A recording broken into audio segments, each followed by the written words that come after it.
My name is Charlotte Hayes. I am 22 years old and just graduated with a degree in Communications Digital Marketing from University of Washington. For many people, graduation day is the most important milestone of their student life. The long years of late nights and early mornings, the stressful exams, the moments when it felt impossible to keep going. All of it culminating in the moment you put on the purple gown and square cap, walk across the stage to the cheers of the crowd, and finally hold the diploma you worked so hard for. I used to dream about that moment too.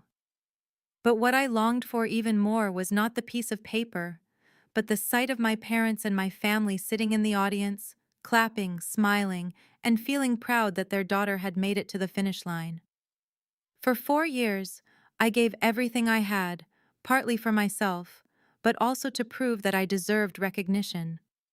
That I was not less than anyone, not even my younger sister Olivia, the family's Livestream star.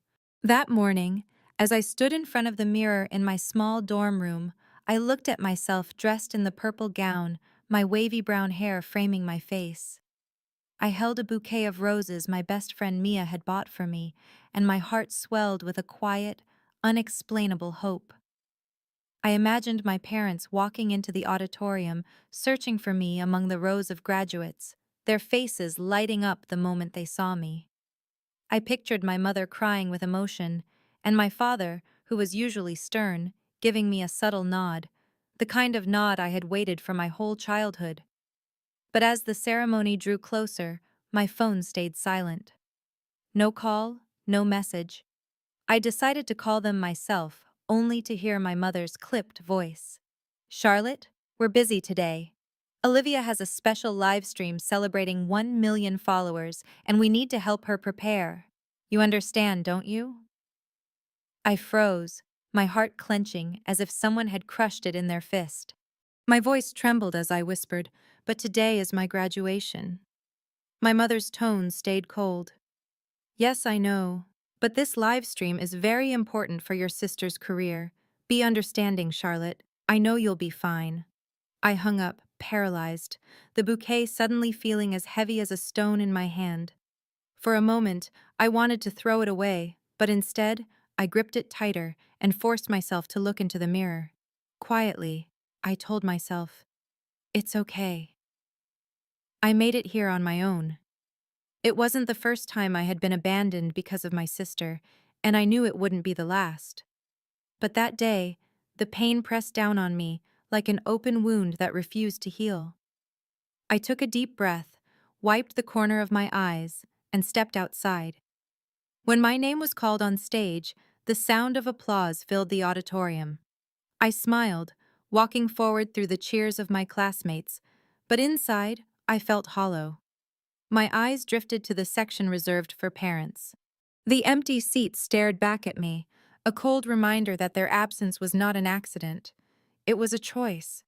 The diploma in my hand felt unbearably heavy, not because of its worth, but because it was missing the presence of the people who should have been there.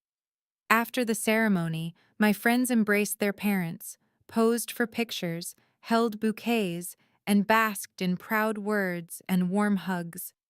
I stood quietly in the corner, forcing a faint smile, pretending to check my phone so no one would notice my eyes were red. Mia came to my side, gently wrapping her arm around my shoulder. Charlotte, you're not alone. You did amazing, she whispered. I managed a weak smile. Yeah, I'm fine, really fine. But deep down, I knew the truth. The joy of this milestone had been stolen from me. I returned to my dorm, packed up my belongings, and headed home. On the way, I comforted myself with the thought that at least when I walked through the front door, I would find some sense of peace again. My little room with its shelves of books, the photos taped on the wall, the desk where I had spent countless nights studying, it would all be there, a space where I could finally exhale and tell myself, Charlotte, you did it. What I didn't know was that the real pain was still waiting, right inside the house I had called home for 22 years. When I opened the door to my room, what greeted me was not the familiar space I had imagined. The bed was gone. The desk and bookshelves had vanished without a trace. In their place stood glaring ring lights, a camera mounted on a tripod, and a blinding pink backdrop with the words, "Olivia Live," printed boldly across the center. Glittering outfits hung along the wall, shelves packed with makeup covered one corner, and in the middle of it all sat a pink and white gaming chair, as if declaring proudly that this was its new kingdom. I froze, my hands still clutching the doorknob, my heart pounding out of control. The smell of cosmetics and the plastic scent of new live streaming equipment rushed into my nose so foreign it made me struggle to breathe. I felt like a stranger in my own home. That thought echoed in my mind, overwhelming and painful. My eyes darted around, searching for something familiar, a book, a poster, anything that still belonged to me.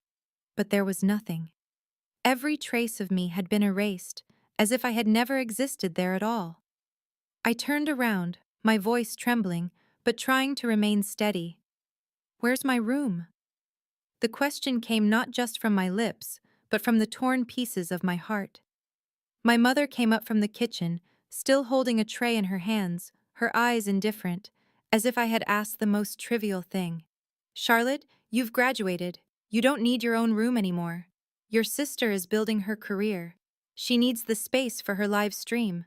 We've already arranged something for you. Don't worry." I froze, my words caught in my throat. "Arranged for me? What do you mean?" "This is my room. It's mine." My mother sighed, sounding weary, as though explaining to me was a burden. "You're grown now. It's time for you to face the world. Olivia is only 19. She's just starting to build her future. She needs support. Your father and I had no other choice." I stared at her, searching her face for even a flicker of regret, but there was none. For years I had grown used to comparisons, but deep down, I still believed that at least today, after all my hard work, they would finally show me some pride. Instead, even my small room had been stripped away from me, sacrificed for the artificial lights that served my sister's faceless audience. I wanted to scream, to smash everything in sight, but my throat closed up and no sound came out. Olivia breezed in from outside, her hair curled in glossy waves, lips painted in a bold red, holding her phone mid-life stream. "Oh, you're back. Don't block the light, sis. This is my studio now. Looks pretty cool, doesn't it?" She grinned smugly, waving her camera toward me as if I were nothing more than a prop in her show. My body went rigid, my fingers gripping the doorframe so tightly my knuckles turned white. Just then, I heard a scoff from the living room. My father walked in, arms crossed, his eyes cold as they swept over me. "What's all this noise about?" "Charlotte, you've graduated. Now you need to think about standing on your own. Stop whining about childish things like a bedroom. This house belongs to the one with a real future." Each word felt like a knife plunging straight into my chest. Someone with a real future. So that was how he saw me. Nothing. Despite all my effort, despite the fact that I had fought my way here on my own, I swallowed hard, looking around the room that had been transformed into Olivia's virtual stage. And for the first time in my life, I realized with absolute clarity that this house no longer had a place for me. I turned away, walking slowly toward the stairs, my heart as heavy as stone. With every step down, I felt myself leaving behind not just the room, but the illusion that this place had ever been home. Inside, a voice echoed, "Charlotte, you are no longer welcome here. It's time to go." Yet, even in that moment, I still yearned for something small. A hug, a word of comfort, or simply for someone to say they were proud of me. But all I received were cold stares and the loss of the one space that had been mine. I stood frozen in the middle of what was once my room, now a foreign studio. The harsh glare of the ring lights casting their artificial glow onto my sister's face while I faded into the background like a shadow swallowed by the scene. My heart pounded violently, but part of me still clung to hope. Maybe this was a misunderstanding. Maybe my father would speak up, defend me, tell my mother and Olivia that I too deserved a place to belong. Step by step, I turned back toward him, the man I had once believed was my anchor throughout childhood. In that instant, I longed for even the smallest sign of protection, any indication that he still saw me as his daughter. But his gaze never softened, arms crossed, shoulders squared, his voice struck like a gavel slamming down. The shed out back is empty. Stay there if you want, or go live somewhere else. This house now belongs to the one with a real future. I heard every word, each one slicing into me like a blade. The shed, that damp wooden shack where tools were kept without windows, without a bed, filled only with the smell of hay and rust. And yet my father pointed to it and told me that was where I should stay, as if I were nothing more than a discarded object shoved to the edge of the yard. I choked back the tears welling up in my eyes and whispered, "I just graduated today. The least you could do is congratulate me." I prayed that reminder might stir something in him, might make him realize that I had just reached one of the most important milestones of my life. But instead of warmth, I was met with a cold, mocking laugh. He looked at me as if I were some useless stranger. Graduating from a second-rate school, what's there to celebrate? Do you really think we'd be proud of a diploma with no prestige? Don't fool yourself. These days, value isn't in a degree. It's in fame and money. Look at your sister and learn from her. In that instant, memories of my childhood came rushing back like a wave drowning me. I remembered the times I brought home straight A's, eager to show them, only to hear the dismissive reply, "Yeah, fine. But look at your sister dancing. See how many people adore her."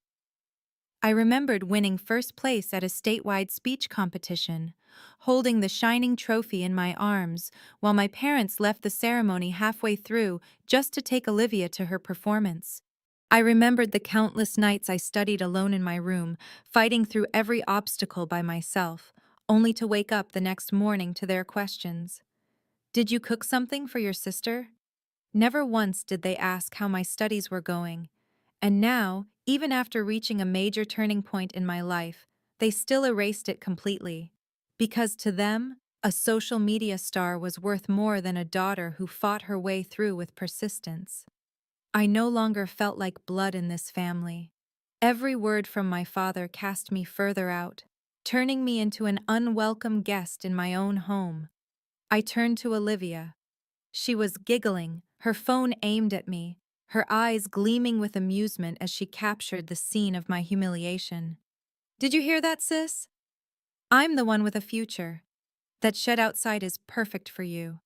At least it's quiet. No one's ever going to watch your live streams anyway, so you won't be disturbed." She spoke each word clearly, scattering salt onto the wound that was already bleeding. I wanted to scream to ask them, what about the years I worked until I collapsed? What about the nights I stayed awake? What about the dreams I carried inside me? Do they mean nothing? But I already knew the answer. In this house, none of my effort ever counted. If I didn't shine like Olivia, I would forever remain invisible. I turned away, trying to hide my tear-streaked face. My trembling hands still clutched the diploma inside my bag, now as heavy as a useless stone. Standing at the bottom of the stairs, I glanced back one last time, hoping my father would call me back, hoping my mother would look at me differently, hoping for some small miracle. But all I saw was the blinding glow of live streamlights flooding the room that once belonged to me, and my father's cold silhouette sitting in his chair, not even sparing me a glance. That night, as I sat alone on the porch, the sound of crickets filled the silence, and a bitter truth settled into my heart. I was nothing more than an invisible daughter in this house. They had made their choice clearly. On one side was the dazzling social media star, and on the other was the quiet daughter who had just graduated from a school they dismissed as worthless. And I knew their choice would never fall on me. I sat outside for a long time, staring quietly at the house lit up brightly inside, yet holding no space for me anymore. Every laugh and every word from my sister's room, the room I had grown up in, cut into me like a knife, twisting deeper into my chest. My mother busied herself in the kitchen preparing late-night snacks for Olivia, while my father leaned back on the couch replaying clips from her live stream, his face glowing with pride. Not a single one of them remembered that today had been my graduation. Not one of them asked if I wanted a dinner to celebrate. I sat there, my hand trembling as it gripped the strap of my bag, my tears long dried, leaving only numbness and a vast hollow emptiness inside me. By midnight, when the whole house had fallen silent, I quietly slipped into the basement storage room where they had shoved old suitcases and cluttered cardboard boxes. I pulled out the blue suitcase that had followed me through 4 years of college, unzipped it, and began packing the few clothes I had left. On the bookshelf, only a single notebook remained, filled with scribbles from my freshman year. I took it with me, clinging to it as if it were the last fragile piece of memory I could save. My old laptop, its charger, and my phone, those were all I could carry. Every item I placed inside the suitcase weighed heavier than the last, as though I was packing away my childhood and all the memories of this house, sealing them up to leave behind. I dragged the suitcase slowly up the stairs, the wheels clattering softly, careful not to wake anyone. Passing through the living room, I saw the television screen still glowing. My father had fallen asleep on the couch, his phone still open on one of Olivia's videos. He had no idea and no interest that his eldest daughter was walking out of the house forever in the middle of the night. I paused for a moment, my chest aching, wondering if I should turn back, wake him, or at least leave a note. But then a voice inside me rang clear. Don't. He's already given you his answer all these years. I gripped the suitcase tighter and kept walking. Out in the yard, the moonlight glistened on the old shed. My father had pointed to the place he believed I deserved. Its wooden door was shut tight, paint peeling, cracks in the walls letting the cold wind whistle through. I stood there staring, and in that moment, a surge of determination rose within me. If this is not my home, then I will build one of my own. I didn't need to sleep in that dark, damp shed to prove my worth. I didn't need to accept that humiliation. I could leave, and I would leave. I booked a rideshare and sat silently in the back seat, clutching my suitcase to my chest. Through the window, the streets of Seattle drifted by, like a slow-motion film reel, the faint yellow of streetlights, late-night cafes still open, groups of students laughing together after their ceremonies. I wondered if any of them, like me, were being forced to walk away from their family on the most important day of their lives. But instead of letting tears fall, I lifted my chin and clenched my fists. The pain was sharp, but I knew this decision was the turning point I needed. Mia opened the door when I knocked just before 1 o'clock in the morning. Her face framed by her long, sleek black hair, first showed surprise, then quickly shifted to worry. "Charlotte, what happened? Why are you here at this hour?" I forced a faint smile, my voice from holding back tears. I don't have a place to go back to anymore." Mia didn't ask for details. She simply opened the door wider, pulled my suitcase inside, and wrapped me in a tight embrace. "It's okay for now. Stay here. My sofa is yours." Those simple words lodged in my throat, nearly breaking me. In the moment I lost my own family, I realized I had found another kind. Someone not bound by blood, but by compassion. Someone willing to give me a place to rest. That night I curled up on Mia's small sofa, staring at the blank white ceiling through blurry eyes. My suitcase sat unopened nearby, my laptop neatly placed on the table. I turned to the side, hugging a pillow, and overheard Mia whispering to someone on the phone from her room. "She's okay, but deeply hurt. For a family to treat her like that on her graduation day, it's cruel." I bit my lip, burying my face into the pillow, letting the tears fall one last time. But as they dried, something else stirred inside me. "Determination," I whispered to myself. "No one can take away my worth. I'll prove it without their approval. I'll grasp her." The next morning, Mia handed me a cup of hot coffee before I could say a word. She sat across from me, her eyes gentle yet firm. "Charlotte, You're talented. Don't let them crush you. I know what you accomplished in school. All you need is one chance, and you'll shine. So don't look back. Start again from here." I gripped the warm cup tightly, feeling the heat spread through my palms and into my heart. For the first time in hours, I felt that hollow emptiness inside me begin to fade. That day marked the beginning of a new chapter. I had lost my family, lost the familiar room I once called mine, lost the fragile hope of even a single word of recognition. But I had also found something else, the strength to stand up, to walk away, and to build a life of my own. And I swore to myself that one day they would be forced to look back and see that the daughter they had called invisible had stepped out of the shadows to write her own story. The first days at Mia's place felt uncertain, suspended between gratitude and fear. I was thankful for her shelter, yet anxious about a future that seemed like a blur. I couldn't stay on her sofa forever, watching others live their lives while I hid from my own reality. After a week, I started combing through job sites, sending out applications everywhere I could. Most companies demanded a minimum of 2 years' experience, something I didn't have as a fresh graduate. My inbox filled with rejection emails until it felt like a graveyard of small, crushed dreams. But I refused to let myself collapse. Each time I read the words, "We regret to inform you," I reminded myself, "It's fine. There's another company, another chance. I can't stop now."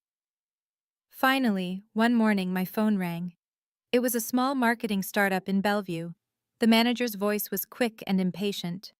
"We need someone immediately, but we're only 3 years old with a tight budget and a cutthroat environment.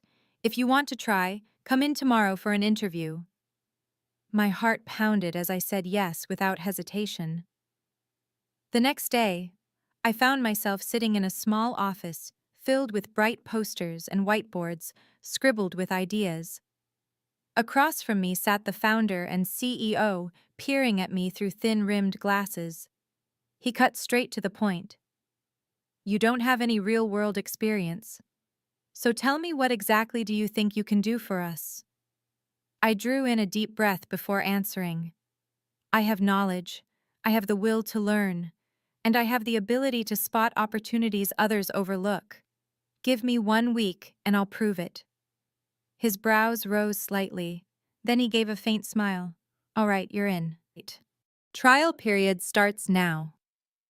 On my first day at work, I sat in the corner of a tiny office barely big enough for 10 people.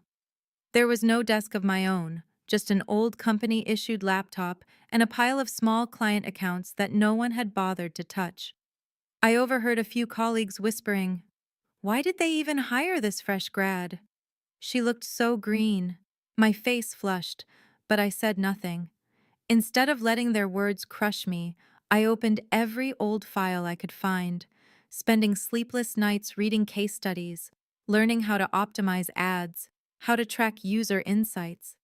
I experimented on those neglected projects, tweaking every image, every caption step by step. The real chance came when a small clothing store in Bellevue wanted to promote its summer collection.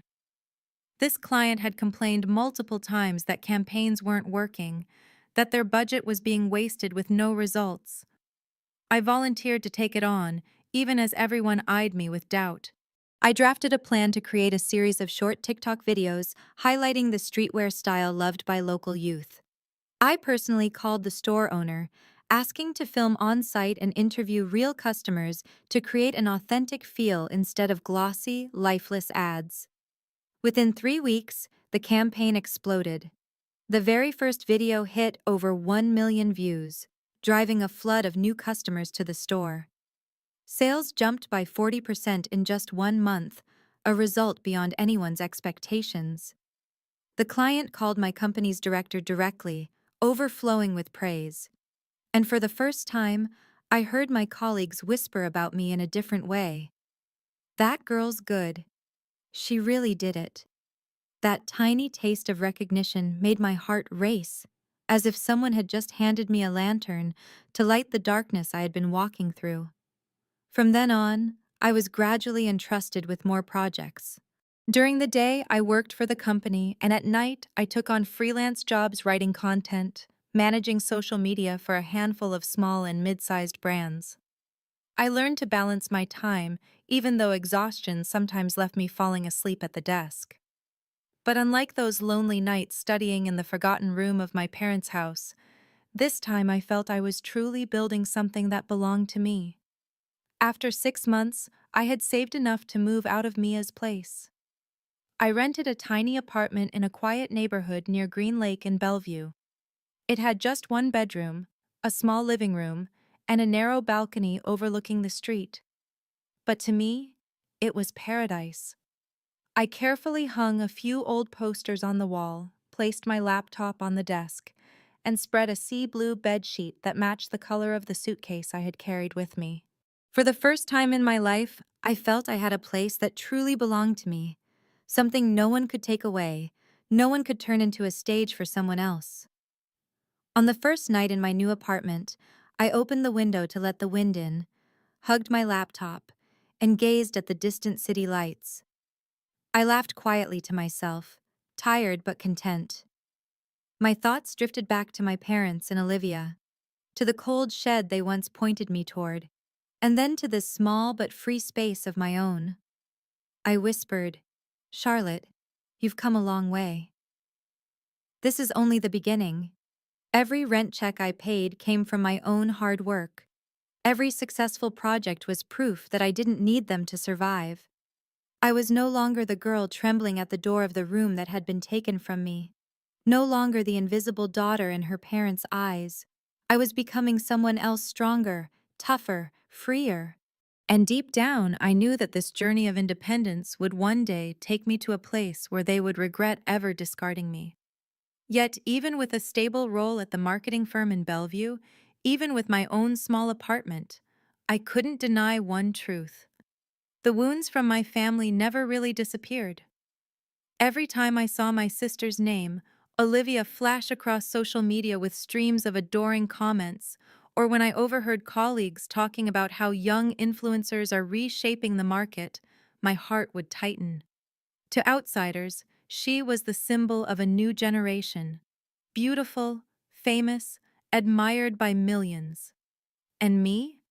Despite everything I had achieved, I still felt like a shadow, an indistinct, overlooked existence in the very home where I was born.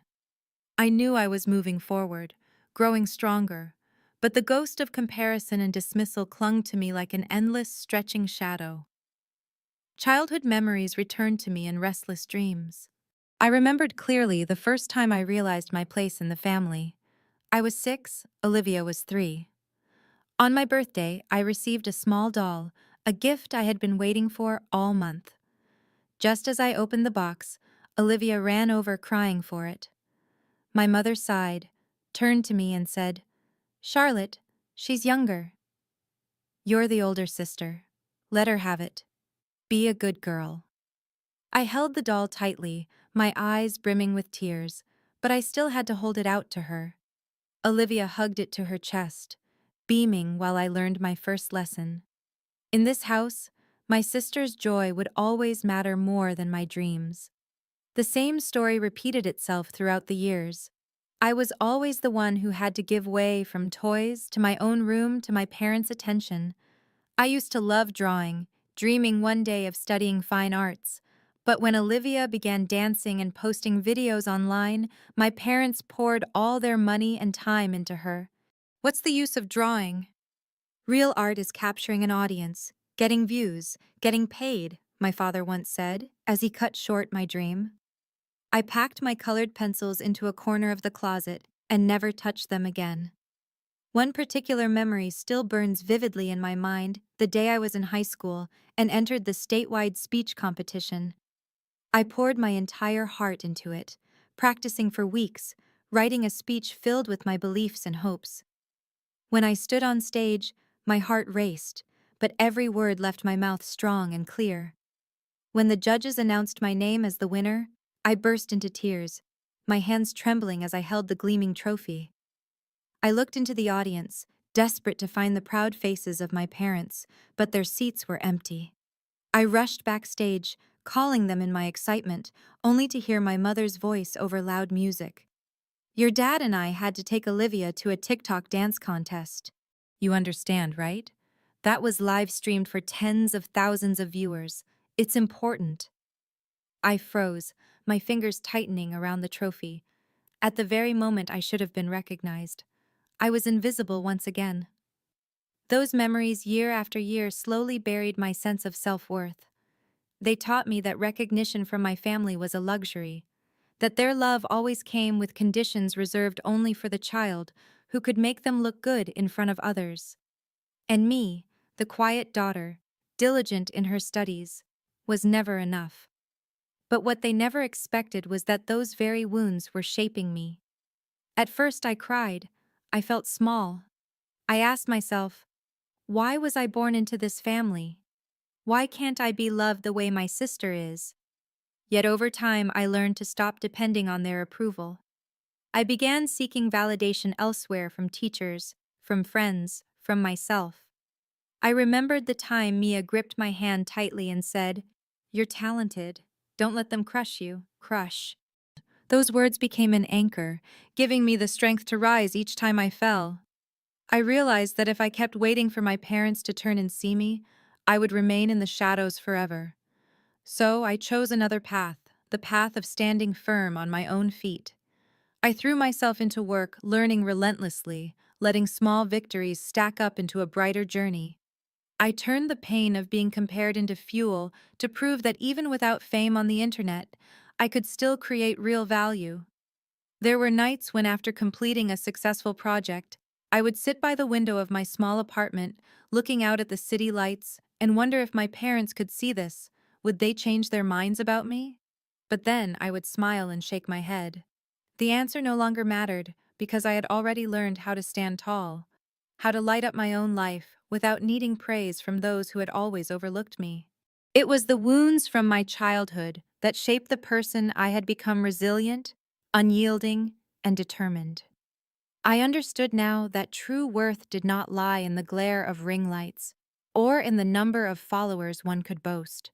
Real value was the ability to endure without breaking, to rise again and keep moving forward, even when no one clapped for you. And I knew that one day all of these quiet efforts would be seen not necessarily by them, but by the world. I still remember that morning vividly, a morning that seemed ordinary at first. I was sitting in my small apartment, a steaming cup of coffee beside my laptop, adjusting a report for a modest client. Then my phone rang. On the other end was a crisp, professional voice. "Hello, this is Sarah, Director of External Relations at Brightwave Media. We've been following the Street Ear campaign you launched for the store in Bellevue. Truly impressive. Our company would like to invite you to Seattle to discuss an international collaboration." I froze. Brightwave Media was not an unfamiliar name. It was one of the leading digital media corporations famous for global campaigns that reached tens of millions. I took a deep breath and replied steadily, "Yes, I'd be honored." But when I hung up, my hands trembled so badly I nearly spilled my coffee. On the day of the meeting, I wore a simple gray blazer and the old pair of heels I had kept since my internship days. The Brightwave Media headquarters in downtown Bellevue gleamed with glass and steel, exuding authority with every step I took inside. I told myself to stay calm, but my heartbeat was so loud I feared the people across from me might hear it. In the conference room, the global strategy director and a team of associates were already waiting. They pulled up a large screen and replayed the TikTok video I had created for that small clothing store. One of the managers spoke. "We've never seen a low-budget campaign achieve this level of community impact. Charlotte, we want you to bring this mindset to an international campaign targeting both the Asian and European markets." For a moment I hesitated. I was just a young woman who had built her career from nothing. How could I possibly carry the weight of such a massive project? But immediately a voice inside me answered, "You once thought you wouldn't survive after being cast out of your own home. Yet you did. You once thought no client would ever trust you, and you proved them wrong. So why not now? I lifted my head, looked them straight in the eyes, and said, I'll do it. But I need the freedom to create in my own way. I won't be confined by pre-made templates. The negotiations stretched on for nearly 2 months. I had to prove myself with detailed plans, trial runs, and projected data. I spent countless sleepless nights poring over numbers, researching the cultures of different countries, analyzing social media trends across regions. There were moments when the pressure nearly broke me, but every time I faltered, I remembered my father's cold eyes and his words. What's there to celebrate about graduating from a second-rate school? And that memory became the fire that burned within me. I had to show them all I didn't need my family's false pride. I could create my own worth. Finally, Brightwave Media sent the official contract. The value, $2.5 million. And it wasn't just a service agreement. They invited me to become a co-founding strategic partner, someone who would directly lead the entire international campaign. When I saw that number on paper, my heart pounded so hard I could barely breathe. I couldn't believe my eyes. I had once thought my life would be confined to small freelance gigs, running ads for a few local shops. And yet, here I was, standing shoulder to shoulder with billion-dollar corporations, being treated as an essential part of their global strategy. Mia was the first person I told. When I showed her the contract, her eyes widened, then suddenly filled with tears. "Oh my God, Charlotte! You did what they swore you never could. Do you remember? That night you came to my place with just a small suitcase, convinced you had nothing but a blurry future." And now her voice broke, unable to finish. I smiled, not the kind of smile I used to wear to hide my pain, but a smile of true confidence. I don't care what they think anymore. I've already proven it. The months that followed were the busiest of my life. I traveled constantly between Bellevue and Seattle, working in gleaming conference rooms, presenting to some of the sharpest minds in international marketing. I led a team of young creatives proposing bold ideas that even Brightwave had never dared to try. And the miracle was they trusted me. They listened, took notes, and followed my direction. Every day I felt myself stepping further and further away from the shadow of my past. The campaign's pilot launch in Asia was a resounding success. Millions of people shared the videos, and the brand's hashtag became a trending topic within just 1 week. Growth numbers shattered projections, and soon my name appeared in industry headlines. Rising star in digital marketing, the young woman from Bellevue behind a global sensation. I read those words with my heart pounding, not out of hunger for fame, but because I finally knew my true worth was being recognized by people who didn't know me, who shared no blood ties, and who owed me nothing. The evening the campaign officially hit 100 million impressions, Mia and I sat on the balcony of my apartment, opening a cheap bottle of wine. Between bursts of laughter, I suddenly grew quiet, gazing up at the night sky. "Mia, I said softly. There was a time when I thought I'd never be seen.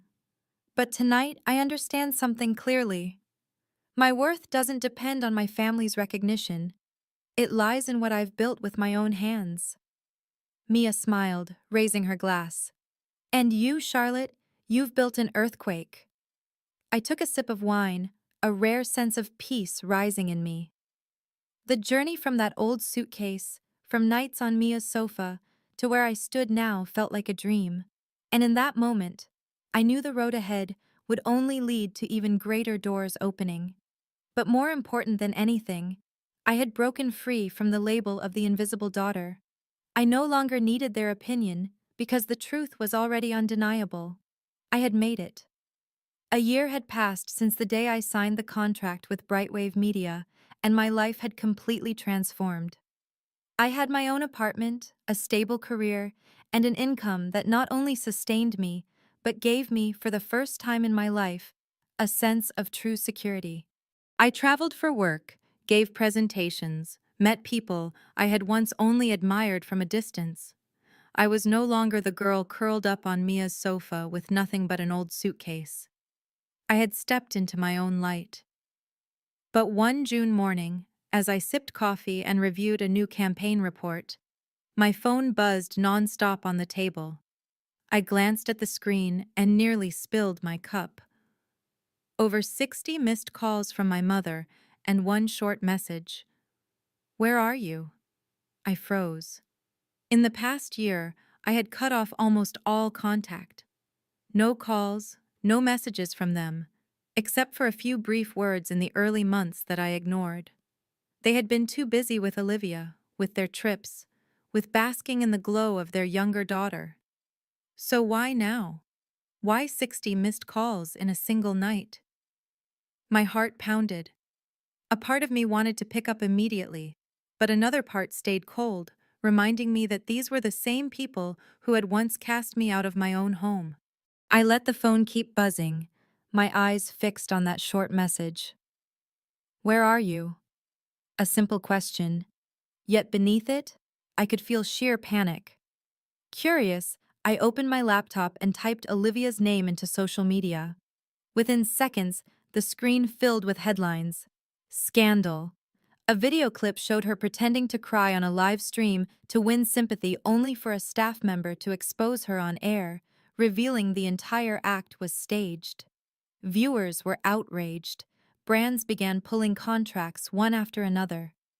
In less than a week, Olivia's golden live stream star image had completely collapsed. From a girl with millions of followers, she had become the subject of mockery everywhere. I sat in silence, my hands trembling not from gloating, but from realizing how painfully familiar the story was. They had built everything on illusion, and now that illusion had shattered, dragging the entire family down with it. I scrolled through more articles and realized the fall was even worse than I thought. Olivia's biggest sponsorship deal, worth nearly $1 million, had been canceled with a demand for damages due to breach of contract. The sponsor hadn't just pulled out, they were suing, claiming their brand image had been severely harmed. My parents, who had poured every cent and every ounce of faith into Olivia's career, were now facing a financial crisis. The house that once blazed with camera lights was now on the brink of foreclosure. And so they turned to me. Me, the daughter they had once shoved toward a cold, damp shed. Neither one they mocked, saying I had no future. They called me more than 60 times in one night, clinging to me like I was their last lifeline in a storm of their own making. I sat there staring at my phone screen at the number 60 flashing at the words, "Where are you?" My hands trembled as memories rushed back like a film playing in reverse. I saw again my father's cold eyes, heard his mocking voice. "What's there to celebrate about a second-rate degree?" I remembered the way his finger pointed out toward the yard to that rotting shed. "Stay there if you want, otherwise leave. This house is for the one with a real future." I remembered the feeling of dragging my suitcase through the night, past Olivia's ring-lit room, my heart shattering. And now those very same people were reaching for me. Part of me wanted to laugh bitterly and ignore them. Another part still ached, the part of a daughter who once longed for just a little recognition, a trace of love. But above all, I knew this was a defining moment, not for revenge, but for me to understand that I had finally broken free of that cycle. I was no longer the girl standing in front of an empty room, cast out of her own house. I was Charlotte Hayes, the woman who had signed a $25 million contract with Brightwave Media, the woman who had built a life without them. I set the phone down on the table and drew in a long breath. The ringing kept going over and over like a relentless knock from the past. But this time, I had the power to choose, and my choice was not to let that past drag me down ever again. I whispered softly, almost to myself. A year ago, my father pointed me to a shed. Today, I show them another door, the one I walked through and will never return from. I stayed silent for days, ignoring the flood of calls and messages that filled my phone screen. But one afternoon, as I drove past the familiar road leading back to my old neighborhood, I suddenly stopped. The house was still there, its paint peeling in patches, the iron gate loose on its hinges, weeds crawling over the fence. It was no longer the brightly lit place it once was, buzzing with the false laughter of live streams. I sat in the car, gripping the steering wheel tightly, hesitating for a long time. Part of me wanted to keep driving, to pretend the past was dead, but another part of me urged it was time to face them, not to rekindle family ties, but to show them that the choice they made back then had led them exactly here. I stepped out, the click of my heels sharp against the pavement. The sleek black car behind me reflected a confident figure, a stark contrast to the girl who had dragged a suitcase into the night just 1 year ago. The door creaked open, and my mother appeared. Her face was gaunt, dark circles hollowing her eyes, strands of gray weaving through her hair. The moment she saw me, she broke down, clutching my hands as if afraid I might vanish. "Charlotte, you're home. Thank God. You have to help us. Your sister. She's losing everything." I looked down at her trembling hands, but didn't squeeze back. A chill spread through me instead. Then my father stepped out. The arrogant pride that once radiated from him was gone. His shirt was wrinkled, his posture weary, but in his voice still lingered that old commanding tone. "Charlotte, you're talented. You're working with a big company now. You have connections. Use your reputation in the industry to speak for your sister. If you don't step in, her career will collapse and this family will be finished." I lifted my eyes to him, and in that instant, a ghost from a year ago flickered before me. Him standing in the living room, pointing toward the backyard, his voice cold and sharp. "The shed is empty. Stay there if you want or leave. This house is only for someone with a real future." A shiver ran through me, but this time, instead of silent pain, I let a faint smile curl across my lips. I looked straight into my father's eyes and said slowly, "Do you remember what you told me a year ago? That this house was only for the one with a future. Today, I stand here not to beg for your recognition, but to show you I am the one with a future, and you are the ones who chose to turn your backs on it." My mother broke into louder sobs, trying to pull me into the house, but I stood firm as stone. "Charlotte, please save your sister. Save this family. We are blood. You can't abandon us, can you?" I turned to her, my gaze like ice. "Blood? When I won the state speech competition, your seats were empty. When I graduated, you left for a live stream. When I needed just one word of congratulations, you pointed me to the shed. Don't talk to me about blood. Blood doesn't treat each other like that." The air went silent, broken only by my mother's muffled cries. Olivia appeared at the top of the stairs, her makeup smeared, her eyes swollen red. Her voice trembled as she spoke. "Sister, please, I was wrong. I need you." I looked at her, the same sister who once smirked when I was cast out of my room, the one who called me a failure. I sighed. "Olivia, I don't hate you, but I won't save you. The path you chose led you here, and so did its consequences. I once wanted to belong to this family, but you and our parents taught me long ago that I never did." I turned and stepped down the porch. My father's voice rang out behind me, heavy with desperation. "Charlotte, if you leave, no one will save us." I stopped for a moment, my back still to them, and spoke slowly but firmly. "A year ago, you pointed me to the shed.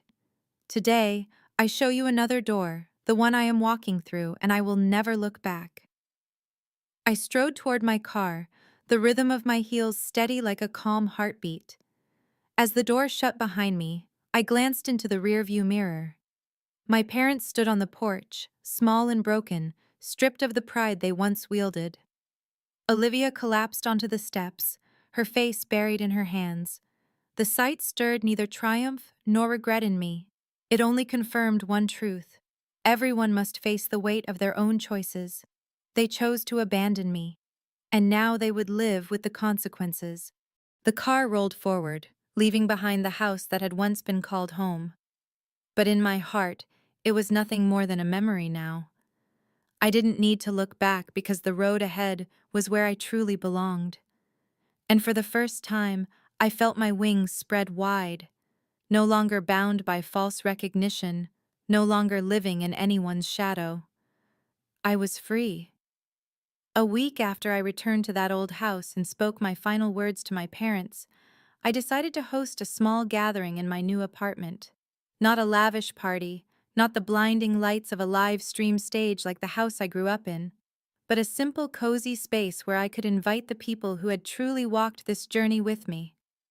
I stood in the kitchen arranging the food myself. A few plates of salad, a pot of steaming pasta, and a bottle of wine Mia had brought back from a recent work trip. I wanted everything to be genuine, humble, no spectacle, no performance, no artificial lights. When the doorbell rang, Mia was the first to arrive. She hugged me tightly, her eyes glimmering with joy. "Finally, you're smiling without having to force it." I laughed and replied, "Yeah, and I owe so much of that to you." Next came a few colleagues from Brightwave Media, the ones who had stayed up all night with me to push campaigns through, who had eaten cold pizza in conference rooms, who had cheered when our success became real. They walked in shedding their business blazers, relaxing into the warmth of friendship. No one saw me as a junior employee anymore, but as an equal, a true part of the team. My small apartment quickly filled with laughter. We ate, we shared stories of those difficult early days, and we doubled over laughing as we remembered silly mistakes we had once made. I sat back on the sofa, glass of wine in hand, and looked around the room. Every face glowed with genuine smiles, unforced and true. No one was posing for a camera. No one was performing for likes or shares. There was only the honesty of joy shared within the four walls of my little home, a warmth so real that it nearly brought me to tears. Mia lifted her glass toward me and said, "Charlotte, you've come such a long way from that night, with nothing but a small suitcase and tear-stained eyes to this moment today, where you've built your career and created a home of your own. We're proud of you." Everyone raised their glasses in unison, the sound of cheers filling the room and sending a rush of warmth through my chest. I took a small sip of wine, set my glass down, and stood. The room gradually grew quiet, every gaze turning toward me. I drew in a deep breath, my voice trembling slightly, but steady at its core. Some of us aren't lucky enough to be born into families that know how to cherish us. I was belittled, compared, cast out of my own room to make space for a false spotlight.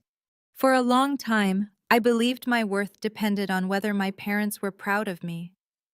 But standing here today, I understand something. Family isn't about blood. Family is the people who choose to stand by you, who lift you up, who love you without conditions. I paused, glancing at Mia, the friend who opened her door to me on a rainy night, and then at my colleagues who trusted me even when I was just the new girl. Smiling, I continued firmly. I lost a family, but I also found a real one, and that is worth more than anything else. The applause that followed wasn't loud, but it was warm and true. Mia hugged me again, whispering, "You found yourself." I nodded, my eyes stinging, but my heart. These were no longer tears of pain, but tears of release of freedom. As the evening wound down, I sat alone by the window, watching the city lights flicker like stars. My mind drifted back through it all. The empty seats at my graduation, the bedroom turned into a studio, the cruel words that cast me out, the nights curled up on a friend's sofa. All of it had passed, yet the scars would always remind me of where I had risen from. And now I had a new family, not bound by blood, but chosen through genuine love and care. Before I close, I want to leave this message for you, the ones listening to my story. Maybe you too have felt invisible in your own family. Maybe you were abandoned at the moments that mattered most. But please remember this. Your worth does not depend on their recognition. Your worth lies in the choice to rise, to keep moving forward, and to seek out those who truly see you. Never let the past chain you to your pain. You deserve a home. You deserve love, even if it comes from people who share no blood with you. And now I want to ask you, the ones hearing my journey. Have you ever felt invisible in your own family? And today, where are you listening to this story from?